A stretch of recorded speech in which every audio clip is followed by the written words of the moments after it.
Have you noticed how one small comment can ruin your mood for hours while someone else shrugs and moves on? Someone cuts you off in traffic, a rude message appears, a family member says something disrespectful, or maybe someone ignores your text, and suddenly your mind starts replaying everything. And here's the strange part. The event itself lasted seconds, but the anger stayed. Why? Because the difference is not anger, it's psychological control. Most people think anger comes directly from what happened, but psychology tells a different story.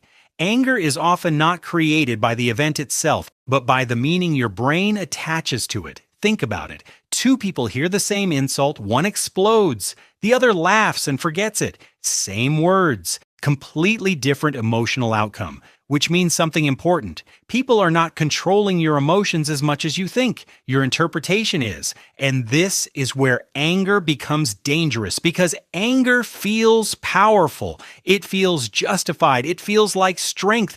But sometimes anger is simply emotional hijacking. Your brain detects threat.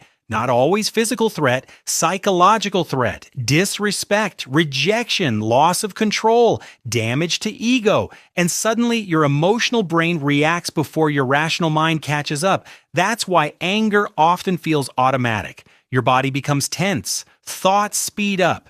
You mentally prepare for conflict, and the worst part? Small things start feeling bigger than they really are.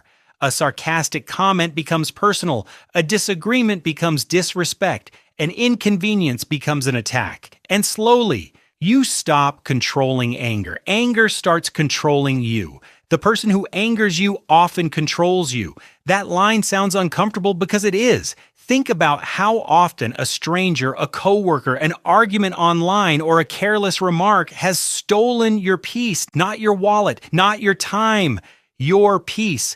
That is expensive. Now, this doesn't mean anger is bad. That's an important distinction. Anger is natural, sometimes necessary.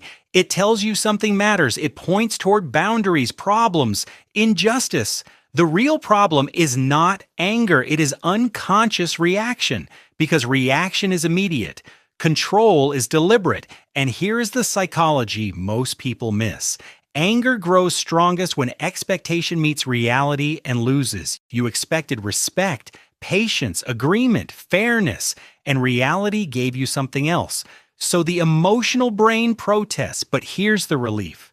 You do not need to eliminate anger, you only need to interrupt it. That small gap changes everything. The pause between trigger and reaction, a few seconds, that is where emotional freedom lives. Because once you pause, something changes. Now you can ask, is this actually a threat? Is this worth my peace?